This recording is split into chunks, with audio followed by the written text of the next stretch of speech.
Why does Del the Funky Homosapien have such a weird debut album title? Hello and welcome to another episode of Vinyl Mango, the series where we take a fresh look at album art. My name is Brian Capitao, your host for the evening, and the editor of DeepFreezeChillin.com. Today we discuss I Wish My Brother George Was Here by Del the Funky Homosapien. So the first thing I want to say about this record is that it is indeed funky. Executively produced by Ice Cube, it uses Parliament Funkadelic or P-Funk samples that are typically associated with West Coast gangster rap, but is in fact not a gangster record. Instead, Del is a relatable outsider rapping from a first-person perspective with a smooth, buttery flow. If you're already familiar with Hieroglyphics, the rap group that Del was a part of, you know he was one of the constant highlights on those records, so this solo record plays to Del's strengths, which is often his quirkiness. One of this album's many strengths is its commitment to concepts and themes. It features themes of pro-blackness, deals with colorism, and is somehow more accessible than a Public Enemy record. This album was very ahead of its time, coming out in 1991. Take for example the song Sleeping on My Couch, where friends don't respect the boundaries of your home. This was super relatable. When I was a young kid, friends would come over and play video games, and I thought they would take too many liberties, so to speak. In an interview with Vlad TV, Del admits that this song was originally for another artist who gave Del the concept after going to jail. But Del made it his own with his unique voice. Then you have a song like Dr. Bombay featuring George Clinton that has a ton of P-Funk references and feels like a real spiritual successor to P-Funk with the lyrics and themes. It also features a sped-up sample reminiscent of the Chipmunk Soul popularized by young Kanye West. However, this came out in 1991, long before Kanye, Dipset, or even just Blaze were often credited for the sound. So this album was well ahead of its time. Someone else described it as the father of weirdo rap, and I kind of agree. And speaking of themes, we should discuss the artwork, which was a collaborative effort between several artists, including Del, who was a visual artist for a period of time. Del came up with the concept for the artwork, while the photo used was done by the photographer Alex Gray. Alex Gray is a famous photographer whose work speaks on colonialism, race, class, and gender. Gray also did photos for Michael Jackson, including the Off the Wall cover, as well as album covers for Stevie Wonder and Gladys Knight. Personally, I think the artwork of Del's first album reflects the theme of race. My interpretation of the eyes on the album cover is that it's actually a reference to lynching, that the eyes are sort of peering back at Del as a young black man in modern times. Kind of like the souls of his ancestors, if you will. Because the artwork is a little more abstract, I've tried to recreate the album cover in Photoshop and will be showing you more or less how this cover was created by combining the use of the posterizing effect and the thresholding effect in Photoshop. Insert reel here.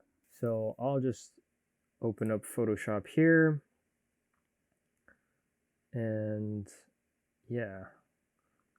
So I'm doing a screen grab. And so you can, so I'll open up basically what I did so you can kind of see what the final result looks like. And that's the image right there. So what we're going to try to do, I'll try to walk through the steps that I did to basically figure out how this concept was put together. So we'll just go new, create, okay. Actually, I don't know if that's necessarily the best thing to do here, but we'll just go through my images. Let's see. Oh, I should have.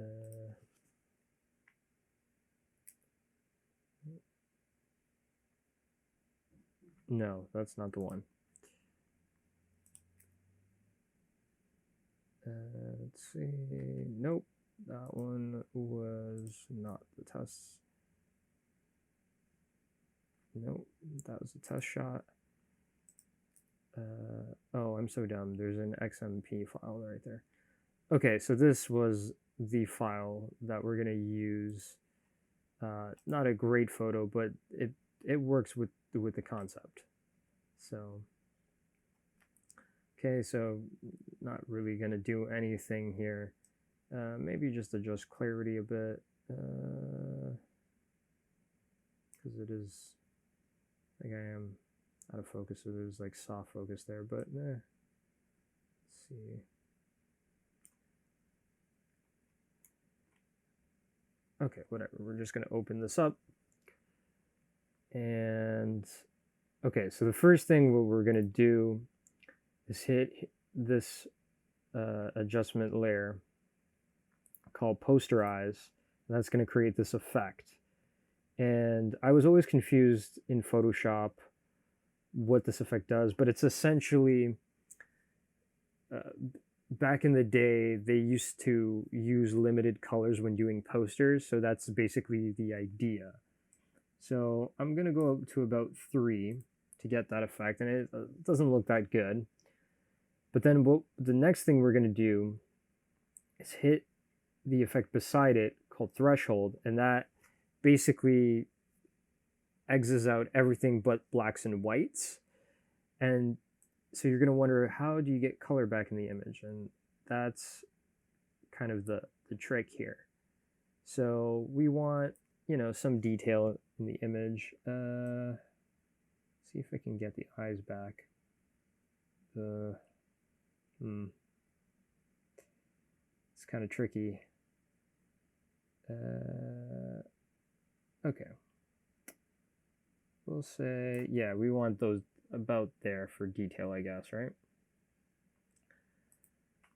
Then we're going to go to edit, fill,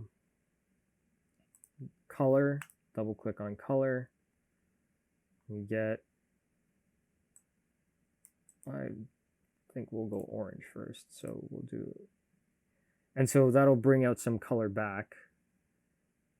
And then basically you can see that some green is there, and you're like, well, that's not finished. So then what we're going to do is add some more color. Oh, wait, sorry. First, then we go multiply, so bring more color back into the photo.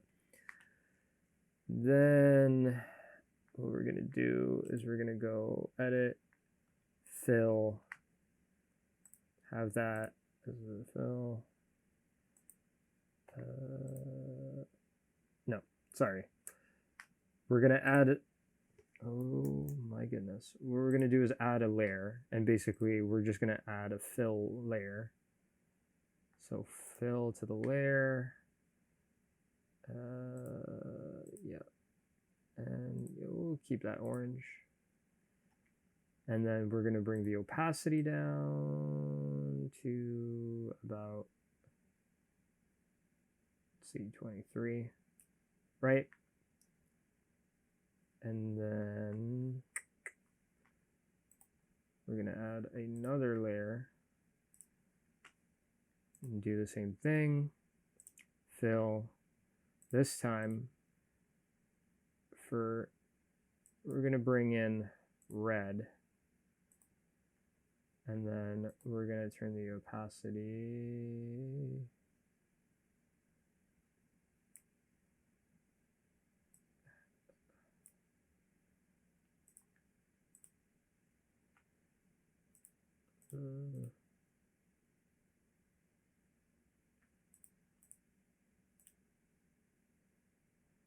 yeah, I guess we'll do multiply there. So that's looking pretty good, or pretty decent. And then if you want to get rid of some detail, what you can do is you can go into the photo here, is lighten the photo. And then if you want to bring back shadows, you go into the burn tool, and maybe I want some detail on the nose there, the nose bridge. And yeah, that's basically the idea.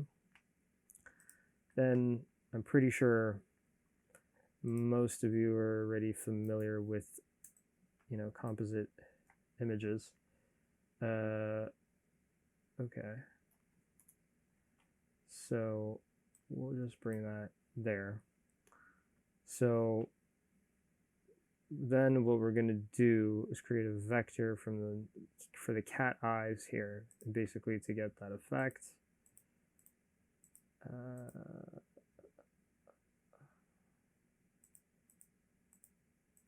And like I said, this isn't going to be perfect. I'm not great at Photoshop. So we're going to create a vector mask. Oh, no. And that's what, there we go. So we're going to put that on the tree. We're going to knock down the opacity somewhat. And then, oh, yeah, rasterize that. Just